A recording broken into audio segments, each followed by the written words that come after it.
परम सत्कार योग प्यारे साथ संगत जी, प्यार और सत्कार से कहना धन निरंकार जी।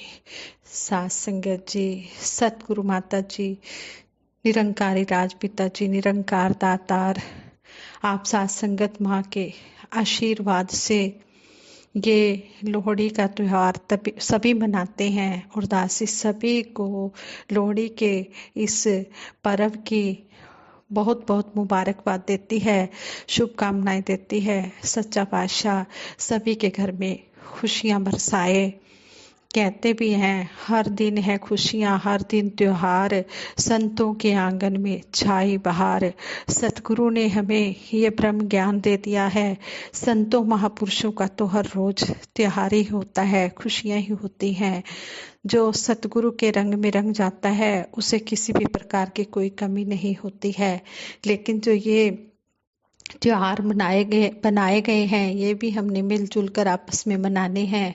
इसलिए दासी आप सभी को लोहड़ी की बार बार मुबारकबाद देती है और सतगुरु माता जी से यही आशीर्वाद मांगती है, हे सच्चे पातशाह घर घर में खुशियां बरसे, घर घर में हर एक श्रद्धा और उल्लास का यह पर्व मनाए। कहते हैं लोहड़ी पर्व पंजाब, हरियाणा और दिल्ली सहित उत्तर भारत के और क्षेत्रों में भी धूमधाम से मनाया जाता है। यह पर्व सुख, समृद्धि व खुशियों का प्रतीक माना जाता है, जो हर साल मकर संक्रांति से एक दिन पहले मनाया जाता है। इस पर्व का उत्साह तब और भी ज़्यादा बढ़ जाता है यदि घर में नवविवाहित बहू हो या बच्चे का जन्म हुआ हो। लोहड़ी के त्योहार का मौसम व फल से भी जुड़ाव है। इस मौसम में पंजाब के किसानों के खेत लहलहाने लगते हैं, रबी की फसल कटकर आ जाती है। ऐसे में नई फसल की खुशी और अगली बुआई की तैयारी से पहले यह त्योहार धूमधाम से मनाया जाता है। ठंड की इस रात को परिवार के साथ उल्लास पूर्वक मनाने के लिए लकड़ी और उपलों की मदद से आग जलाई जाती है। उसके बाद अग्नि में तिल की रेवड़ी, चिवड़ा, मूंगफली व मक्का आदि से बनी चीजें अर्पित की जाती हैं। परिवार के सदस्य, मित्र व करीबी रिश्तेदार मिलजुल कर अग्नि की परिक्रमा व नाच गाना भी करते हैं। कई जगह ढोल नगाड़े बजाए जाते हैं व पुरुष और महिलाएं भंगड़ा गिद्दा डालते हैं। परंपरागत गीत गाए जाते हैं। अग्नि के सामने नवविवाहित जोड़े अपना वैवाहिक जीवन सुखमय बनने की कामना करते हैं। पवित्र अग्नि में तिल डालने के बाद बड़े बुजुर्गों से आशीर्वाद लिया जाता है। इस पर्व का संबंध अनेक ऐतिहासिक कहानियों से जोड़ा जाता है, पर इससे जुड़ी प्रमुख लोक कथा दुल्ला भट्टी की है। कहा जाता है कि पंजाब में संदलबार नामक जगह पर एक ब्राह्मण की दो लड़कियों सुंदरी व मुंदरी के साथ स्थानीय शासक जबरन शादी करना चाहता था। उनकी सगाई कहीं और हुई थी, लेकिन शासक के डर से इन लड़कियों के ससुराल वाले शादी के लिए तैयार नहीं हो रहे थे। मुसीबत की घड़ी में दुल्ला भट्टी ने ब्राह्मण की मदद की और लड़के वालों को मनाकर एक जंगल में आग जलाकर सुंदरी और मुंदरी का विवाह करवाकर स्वयं दोनों का कन्यादान किया। कहा जाता है कि दूल्हे ने शगुन के रूप में उन दोनों को शक्कर दी। इस कथा के अनुसार लोहड़ी के पर्व को अत्याचार पर साहस व सत्य की विजय के पर्व के रूप में मनाते हैं। इसी कथा की हिमायत करता लोहड़ी का निबन गीत भी इस अवसर पर गाया जाता है। सुंदर मुंदरिये हो, तेरा कौन बेचारा हो, दुल्हा भट्टी वाला हो, दुल्हे ने धी ब्याई हो, शेर शक्कर पाई हो, साडे पैरा हेठ रोड़, सानू छेती छेती तोर, साडे पैरा हेठ परात, सानू उत्तों पै गई रात, दे माई लोहड़ी, जीवे तेरी जोड़ी। दुर्भाग्य से यह त्योहार केवल लड़कों के लिए महत्व रखने लगा और लड़कियों को हीन समझा जाने लगा।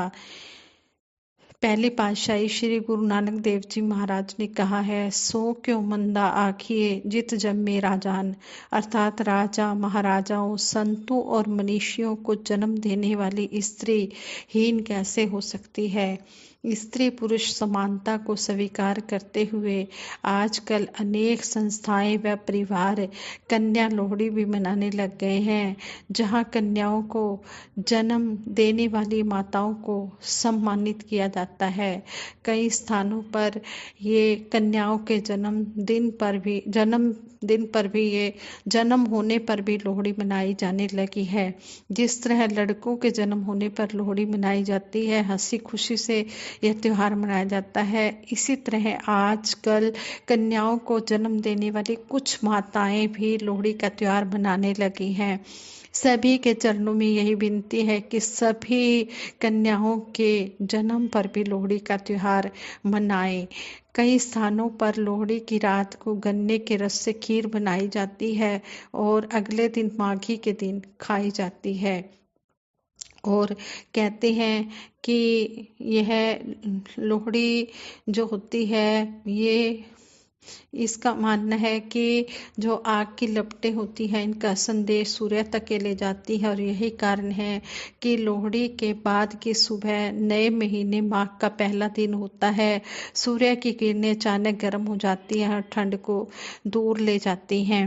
और लोहड़ी पर एक बार सतगुरु बाबा हरदेव सिंह जी महाराज ने अपने विचारों में कहा था, लोहरी लो हरि, यानी कि हरि को ले लो, हरि को अपने जीवन में धारण कर लो, सतगुरु की कृपा से परमपिता परमात्मा को पालो। जिन्होंने भी इस परमपिता परमात्मा को पा लिया है, मुबारकबाद है उन्हें, और जिन्होंने इस परमपिता परमात्मा को अभी तक नहीं पाया है, उनके भी चरणों में यही दासी अरदास करती है कि वो भी इस परमपिता परमात्मा को पा लें, फिर उनकी भी ये लोहरी हो जाएगी। लोहरी लोहड़ी लोहड़ी लोहड़ी का शब्द हमें समझा दिया कि क्या है लोहड़ी का पर्व, क्या है लोहरी, कि हमने हरि को लेना है। इसलिए कहा है, हर दिन है खुशियाँ, हर दिन त्योहार, संतों के आंगन में छाई बहार।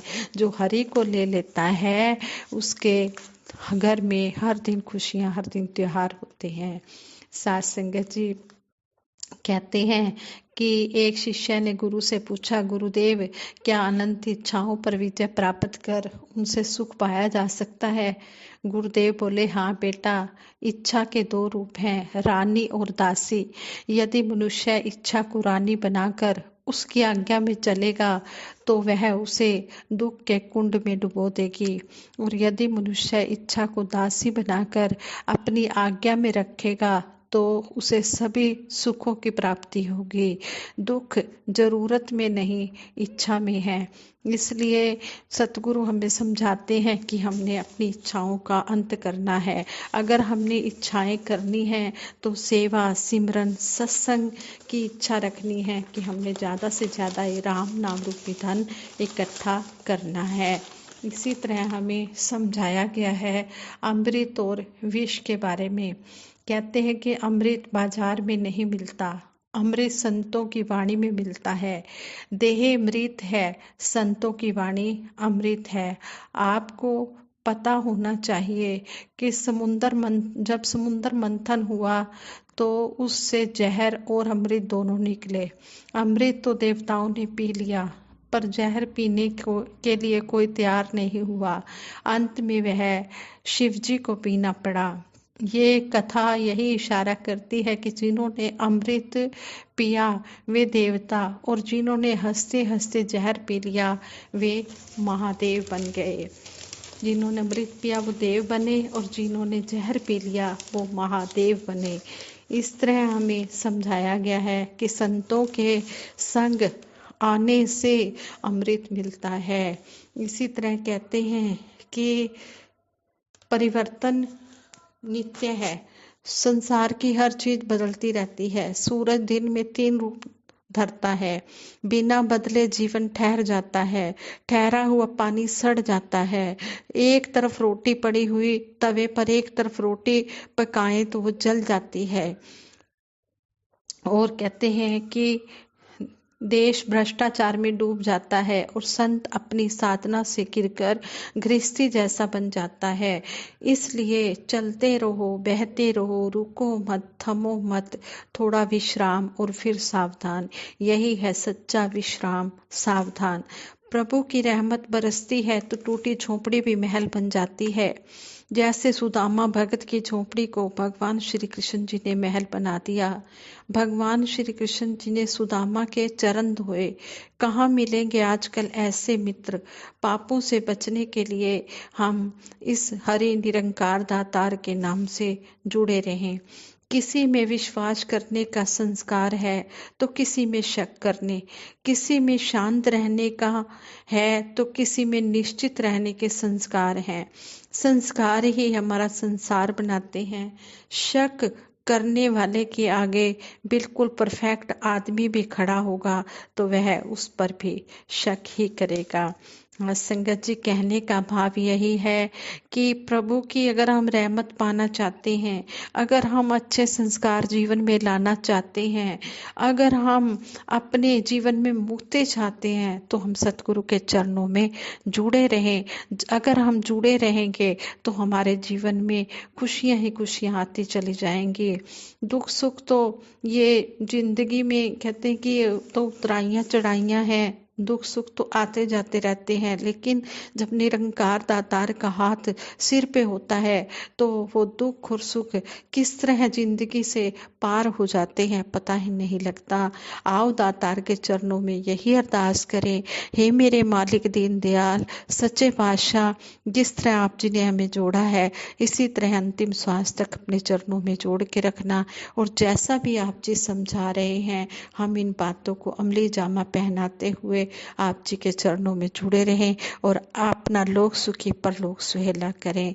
आज संगत जी ये विचार करते हुए दासी से बहुत सी गलतियां हुई होंगी, उन गलतियों के लिए आप जी क्षमा कर देना।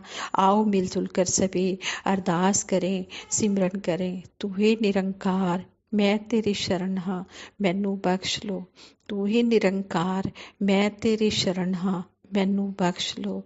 तू ही निरंकार मैं तेरी शरण हाँ, मैनू बख्श लो। तू ही निरंकार मैं तेरी शरण हाँ, मैनू बख्श लो।